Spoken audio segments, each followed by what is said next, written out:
Sir বাইরের টেবিলের উপরে এই ব্যাগটা ছিল স্যার। এই ব্যাগটার ভিতরে কিছু টাকা আর একটা কোরআন শরীফ আছে স্যার। এটা আমারই ব্যাগ রুবায়েত। ও সরি স্যার, আমি রেখে দিচ্ছি। আচ্ছা শোনো, যদি তোমাকে এই ব্যাগের মধ্য থেকে কোরআন শরীফ এবং টাকা নিতে বলি, তুমি কোনটা নিবে? স্যার আসলে আমি কোরআন শরীফ নিয়ে কী করবো স্যার, আমার টাকাটা দরকার স্যার। আর তাছাড়া মোবাইলটা নষ্ট হয়ে গেছে তো স্যার, আমি এই টাকা দিয়ে ভালো মোবাইল কিনতে পারবো স্যার। ঠিক আছে, যাও, টাকাটা তোমার। সত্যি স্যার? হ্যাঁ, রাখো তোমার কাছে। Thank you sir, thank you sir.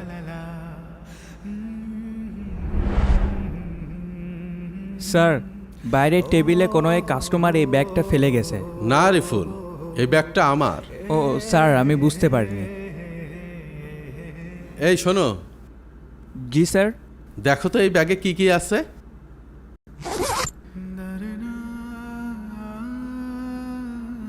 Sir কিছু টাকা আর একটা বই মনে হচ্ছে। এটা তো কোরআন শরীফ স্যার। আচ্ছা, তোমাকে যদি একটা সুযোগ দিই, এই টাকা এবং কোরআন শরীফ এর মধ্য থেকে তুমি কোনটা বেছে নেবে?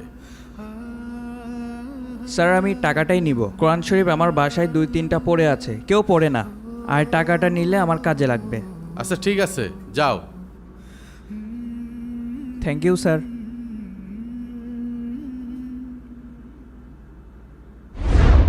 স্যার, বাইরে টেবিলের উপরে এই কোরআন শরীফ আর কিছু টাকা কেউ হয়তো বা ভুলে রেখে গেছে। ওইটা আমি রেখেছিলাম আকিব। আচ্ছা, তোমাকে যদি এই দুইটা জিনিসের মধ্যে যে কোনো একটা বেছে নিতে বলা হয়, তুমি কোনটা নিবে? স্যার আমি তো কোরআনটাই বেছে নেব স্যার। আচ্ছা, তুমি টাকা না নিয়ে কোরআন শরীফ নিলে কেন? স্যার টাকাটা আজ নিলে কাল তো খরচ হয়ে যাবে, কিন্তু এই বইয়ের মধ্যে আছে আমাদের জীবনের সকল পরীক্ষার প্রশ্নের উত্তর। স্যার আমি আল্লাহর কিতাব রেখে যদি টাকাটা নিই, তাহলে তো আল্লাহর পবিত্র কোরআনকে অপমান করা হবে। 1 মিনিট দাঁড়াও।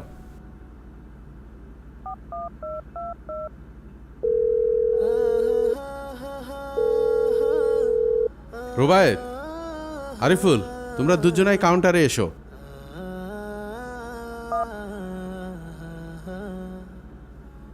স্যার আসসালামু আলাইকুম। তোমাদের তিনজনকে আমি একটা পরীক্ষা নিয়েছিলাম, তোমরা দুজন টাকা বেছে নিয়েছো, কিন্তু তোমরা কি জানো আকিব কি বেছে নিয়েছে? কি আবার নেবে স্যার, টাকাই নিয়েছে? না, আকিব কোরআনটা নিয়েছে। আকিব, তুমি ওদেরকে বলো তুমি কেন কোরআনটা বেছে নিয়েছো। স্যার এই পবিত্র কোরআন আমাকে একজন সত্যিকারের মানুষ হতে সাহায্য করবে স্যার। আর এই বইয়ের জ্ঞান অর্জন করতে পারলে আমি একদিন কোটি কোটি টাকা ইনকাম করার যোগ্যতা অর্জন করতে পারবো স্যার। আমি সারা জীবন এই ওয়েটারের চাকরি করতে চাই না, আমি ভালো কিছু করতে চাই। শাবাশ আকিব, একটা কথা মনে রাখবে, আল্লাহ তাআলা মানুষকে সবসময় পরীক্ষা নেন, আর নিজের স্বপ্নকে কখনো মরতে দেবে না। লা তাহজান, কখনো হতাশ হবে না। থ্যাংক ইউ স্যার, আমি আপনার এই কথাটা মনে রাখবো। ঠিক আছে, তোমরা এখন যাও।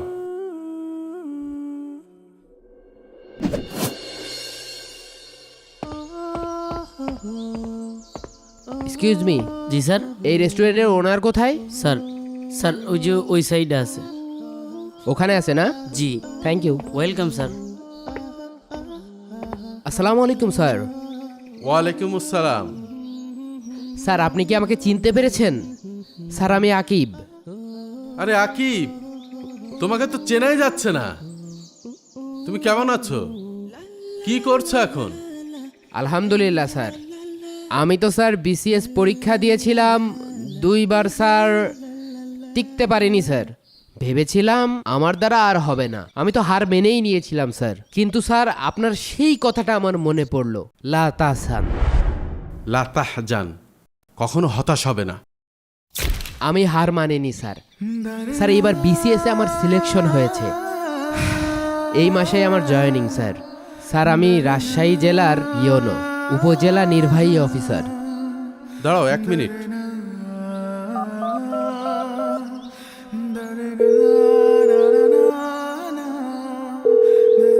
রুবায়েত, আরিফুলকে নিয়ে এখনই আউটডোরে চলে আসো।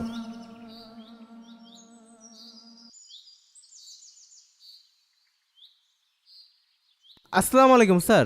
ওয়ালাইকুম সালাম। আরে আকিব, তুই? ওকে তুই নয়, আপনি করে বলো। ও এখন এই জেলার একজন ইয়নো। এ কি কারবার? এখন বুঝতে পারছো জ্ঞানের মূল্য কতখানি? টাকা দিয়ে হয়তো প্রয়োজন মেটানো যায়, কিন্তু সম্মান অর্জন করা যায় না। জ্ঞানীদের পিছনে টাকা ছুটে আসে। আজকে আকিব প্রমাণ করে দিয়েছে এই দুনিয়ায় আল্লাহর পথে থেকেও সর্বোচ্চ সম্মান অর্জন করা যায়।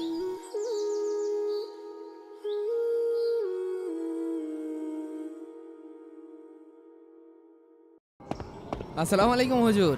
ওয়ালাইকুম আসসালাম। সামনে শুক্রবারে আমার বিয়ে, আপনার দাওয়াত, তাই এই কার্ড দিতে আসলাম। মাশাআল্লাহ, খুবই খুশির সংবাদ। তা বিয়েটা কোথায়? এই তো হুজুর, এই কুষ্টিয়া ভেড়া মারাতে। আপনাকে কিন্তু অবশ্যই আসতে হবে।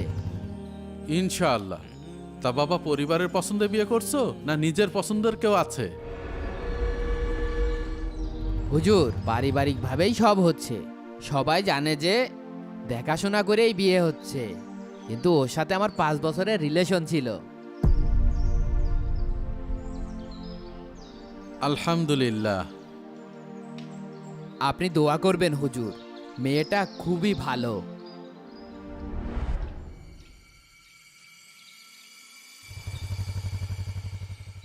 মেয়েটা কেমন হবে তাই ভাবছো বুঝি?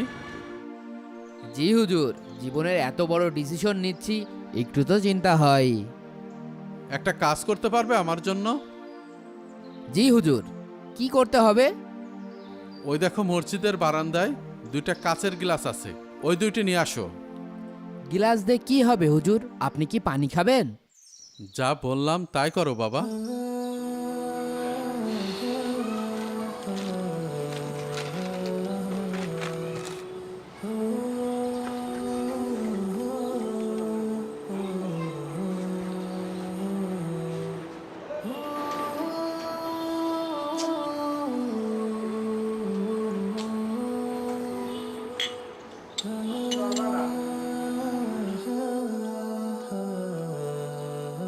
হুজুর, এই যে গিলাস।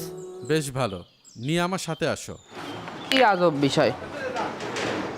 হুজুর,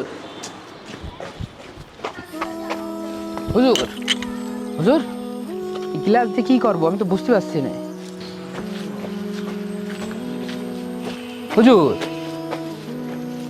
কিছু তো বলেন। চুপচাপ আমার সাথে আসো।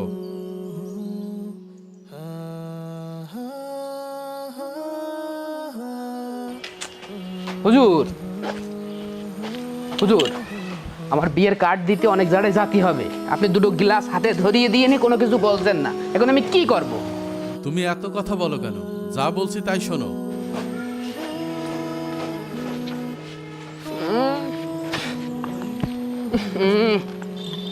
এই পুকুর থেকে তোমার হাতের একটা গ্লাসে 1 গ্লাস পানি নাও।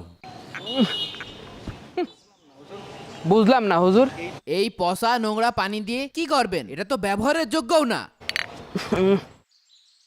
যা বলছি তাই করো, প্রশ্ন করো না।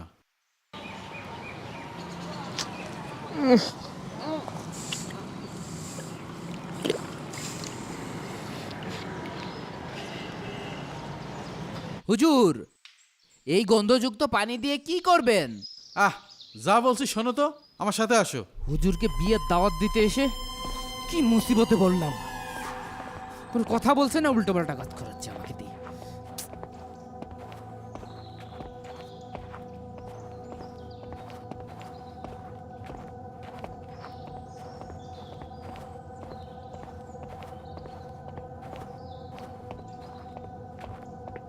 এখানে দাঁড়াও। হুজুর, এখন কি করব? এবার দ্বিতীয় গ্লাসটায় এই টিউবওয়েল থেকে পানি ভরো। আমি পাগল হয়ে যাব।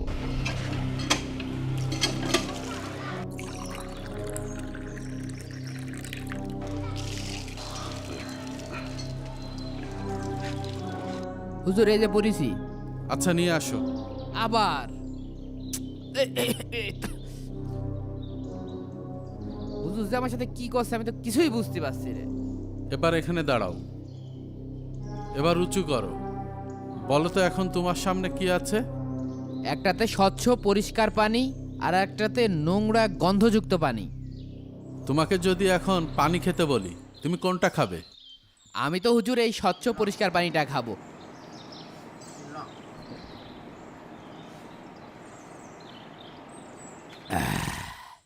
এবার নোংরা পানিটাও খেয়ে ফেলো। হ্যাঁ হ্যাঁ। কি বলেন? এই পচা গন্ধযুক্ত পানি আমি খাবো না? এটা আমি খেতে পারবো না। রায়হান, তোমার জীবনের সবচেয়ে বড় শিক্ষা এই দুটো গ্লাসের পানির মধ্যেই লুকিয়ে আছে। মানে? এই নোংরা পানিটা হলো ওই সব বেপর্দা নারীর মতো, যে পানি সবাই ব্যবহার করে কিন্তু খায় না। এই যে টিউবওয়েলে স্বচ্ছ পরিষ্কার পানি দেখছো, এটা সেই পদ্মাসিনী নামাজি মেয়ের মতো, যে নিজেকে সবসময় সেভ করে রাখে। তার পবিত্রতা আর সম্মান এই স্বচ্ছ পানির মতো। ঠিক তেমনই একজন পদ্মাসীন নারী তার স্বামীর জীবনকে শান্তিময় ও পবিত্র করে তোলে। সবসময় মনে রাখবে, বাজারে যে মিষ্টি খোলা থাকে মাছে তাতে একটু বেশিই বসে, কিন্তু যে মিষ্টিটা সুন্দর করে কাগজে মোড়ানো থাকে সেটা সবাই কিনতে চায়। হায় আফসোস, কিন্তু বিয়ের সময় মানুষ এই জিনিসটা বোঝে না। এখন তুমিই ভেবে সিদ্ধান্ত নাও তুমি কোন দিকে যাবে। হুজুর, আপনি আমার জন্য দোয়া করবেন। এখানে অপরিষ্কার পানিটি ফেলে দিয়ে আমি কি বুঝাতে চাইলাম আপনারা কমেন্টস করুন।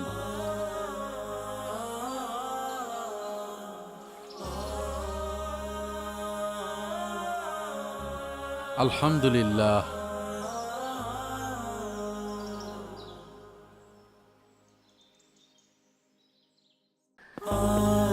হুজুর, এই যে আপনার রাত্রের খাবার আর এই মাসের মসজিদের চাঁদাটা। 1 2 3 4 এই যে।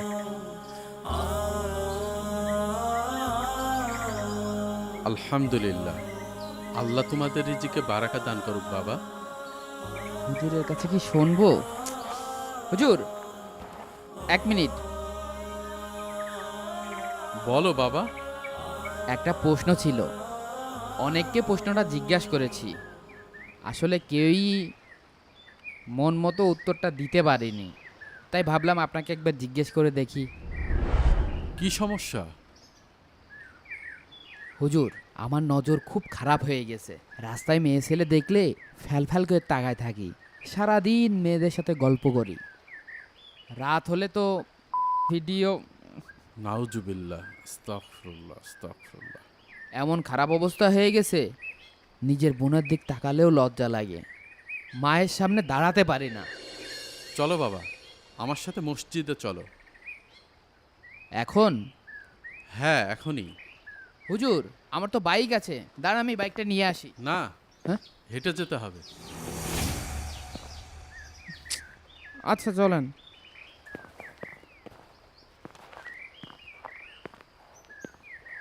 দাঁড়াও, তোমাদের বাসায় গরুর দুধ আছে? গরুর দুধ? জি আছে হুজুর। তাহলে যাও, 1 গ্লাস দুধ নিয়ে আসো। হ্যাঁ, কিন্তু আমি তো আপনার কাছে জানতে চাইছি অন্য বিষয়ে। এখানে গরুর দুধ দিয়ে কি করবেন? যদি সত্যিই উত্তর পেতে চাও তাহলে যাও, গিয়ে দুধ নিয়ে আসো। কি মুসিবত, হুজুর গরুর দুধ দিয়ে কি করবে? যাই। সুবহানাল্লাহ, সুবহানাল্লাহ, সুবহানাল্লাহ। হুজুর, এই নিন। আমি তো তোমাকে বললাম 1 গ্লাস দুধ আনতে, এটা তো অর্ধেক। ও হুজুর, সরি, আমি এখনই ফুল করে নিয়ে আসছি। ঠিক আছে, যাও। সুবহানাল্লাহ, আল্লাহু আকবার, লা ইলাহা ইল্লাল্লাহ। কি মুসিবত, দুধ নিয়ে কি হাঁটা যায় নাকি?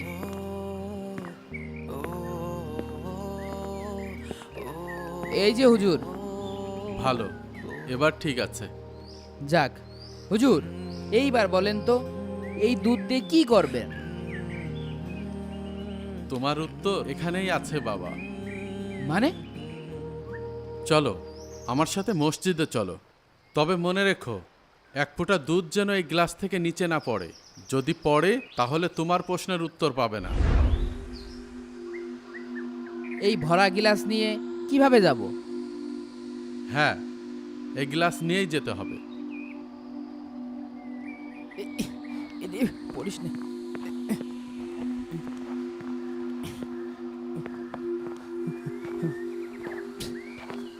হুজুর, এইভাবে কি দুধ নিয়ে যাওয়া যায় নাকি? দুধ তো পড়ে যাবে। চুপচাপ আমার সাথে আসো।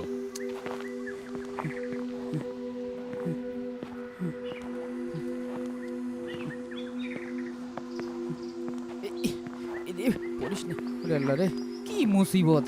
এই হুজুরটা কি করছে আমি তো কিছুই বুঝতে পারছি না। হুজুর, মসজিদ আর কত দূর? এই মোড়টা পার হলেই মসজিদ।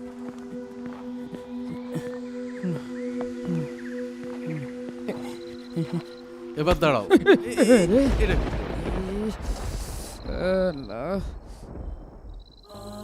তুমি যে বাসা থেকে মসজিদ পর্যন্ত আমার সাথে আসলে, তোমার পাশ দিয়ে কতজন লোক গিয়েছে তুমি কি খেয়াল করেছো? না হুজুর, আমি তো কিছুই দেখিনি। তোমার পাশ দিয়ে কতজন সুন্দরী, কতজন কিশোরী, তারা শাড়ি পরা ছিল না বোরকা পরা ছিল, তুমি কি খেয়াল করেছো? না হুজুর, কারোর দিকে তো খেয়ালই করিনি। আমি তো দুধের দিকে তাকিয়েছিলাম। খেয়াল করনি কেন? জানি না। কারণ তোমার পুরা মনোযোগ ছিল এই দুধের গ্লাসে, যেন এক ফোঁটা দুধও না পড়ে। এই দুধটাই হলো তোমার চরিত্র, এই গ্লাসটাই হলো তোমার দুনিয়ার আমানত। নামাজ, তাকওয়া, দায়িত্ব এগুলোই তোমার আসল কাজ। যখন তুমি রাস্তার মেয়েদের দিকে, নষ্ট ছবির দিকে চোখ রাখো, তখন মনে রেখো তোমার গ্লাস থেকে দুধ ঝরে যাচ্ছে, তুমি খালি হয়ে যাচ্ছ। তোমার চোখ যদি দুধের গ্লাসের দিকে তাকানোর মতো সতর্ক থাকে, তখন চারপাশে যতই নগ্নতা থাকুক না কেন তুমি বেঁচে যাবে। নজর বাঁচানো মানে তোমার ঈমান বাঁচানো। রাসূলুল্লাহ সাল্লাল্লাহু আলাইহি ওয়াসাল্লাম বলেন, কিয়ামতের দিন একজন মুমিনের সবচেয়ে ভারী আমল হবে তার উত্তম চরিত্র। ইমাম সাহেব, এই যে এখানে দুপুরের খাবার আর রাত্রের খাবার একসাথে আছে। আলহামদুলিল্লাহ, আল্লাহ তোমার পরিবারকে সুস্থ রাখুক বাবা। হুজুর, একটু শোনেন। বলো বাবা। আমার একটা প্রশ্ন ছিল, অনেককে জিজ্ঞাসা করেছি কিন্তু কেউ মন মতো উত্তর দিতে পারেনি। আপনি একটু প্রশ্নের উত্তরটা। কি প্রশ্ন বাবা? আমি পুরাতন কথা একদমই ভুলতে পারি না। কেউ যদি আমাকে কষ্ট দেয়, সেই রাগটা মনের ভিতরে থেকেই যায়। ভিতরটা সবসময় পাথরের মতন ভারী হয়ে থাকে। এখন আমি এখান থেকে বের হব কি করে? উত্তরটা খুব সহজ। চলো আমার সাথে মসজিদে চলো, সেখানেই উত্তরটা পাবে। এখনই যাব হুজুর? হ্যাঁ, এখনই। হুজুর, হুজুর আমার গাড়িটা আছে, গাড়িটা নিয়ে আসি। না না, গাড়িতে যাওয়া যাবে না, হেঁটে যেতে হবে। চলো, এই পথে হেঁটে গেলেই তোমার প্রশ্নের উত্তরটা পাবে। দাঁড়াও। কি ব্যাপার, হুজুর দাঁড়িয়ে পড়লো কেন? ওই যে পাথরটা দেখছো, জি হুজুর। ওইটা হাতে তুলে নাও। কেন, এটাতে কি হবে? তোমার প্রশ্নের উত্তর চাইলে যা বলছি তাই করো।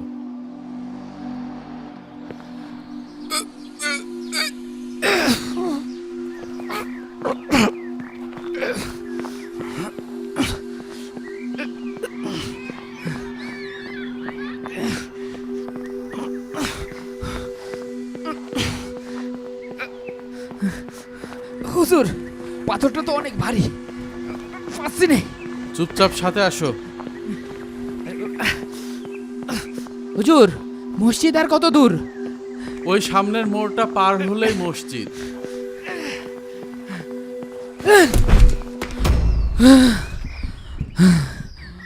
কি হলো, ফেলে দিলে কেন?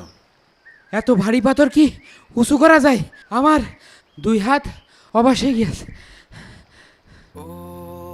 পাথরটা ভারী, তাই না? তো কি, আপনি শুধু শুধু এই পাথরটা নিয়ে আসতে বললেন। আমি তো তোমাকে একবারও বলিনি পাথরটা নিয়ে আসতে। তুমি তো চাইলে পাথরটা ওখানে রেখে আসতে পারতে।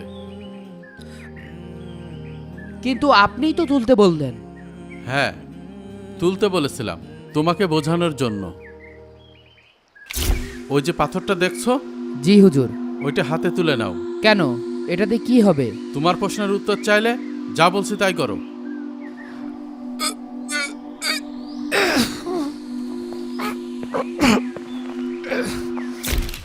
এই পাথরটি হলো তোমার মনের ভিতর জমে থাকা সেই রাগ, সেই কষ্ট। অন্যের দেওয়া কষ্ট, জুলুম, খারাপ কথাগুলোই তুমি এই পাথরটির মতো বয়ে বেড়াচ্ছ। যতক্ষণ বয়ে বেড়াবে তোমার মন আর জীবন দুইটাই এই পাথরের মতো ভারী হয়ে থাকবে, শান্তিতে চলতেও পারবে না। জীবনে যদি সুখী হতে চাও, মনকে হালকা করতে চাও, তাহলে এই পাথরটির মতো অতীতের কষ্টগুলো ফেলে দিতে হবে, নির্দ্বিধায় অন্যকে মাফ করে দিতে হবে। তাহলেই তুমি জান্নাত পাবে। আশা করি তুমি তোমার প্রশ্নের উত্তর পেয়েছ। শোনো, একবার হযরত মুহাম্মদ সাল্লাল্লাহু সাল্লাম পরপর 3 দিন একজন সাহাবীকে দেখিয়ে বলেছিলেন তিনি একজন জান্নাতি মানুষ। কেন জানো? সেই সাহাবীর বিশেষ কোনো আমল ছিল না, শুধু একটা অভ্যাস ছিল। সে প্রতি রাতে ঘুমানোর সময় সবাইকে ক্ষমা করে দিতেন। তার অন্তরে কারোর জন্য হিংসা বা বিদ্বেষ থাকতো না। মাফ করার ক্ষমতা আল্লাহ শুধু তাদেরকেই দেন যাদেরকে তিনি ভালোবাসেন। এবার আমি যাই, আসরের আজান দিতে হবে।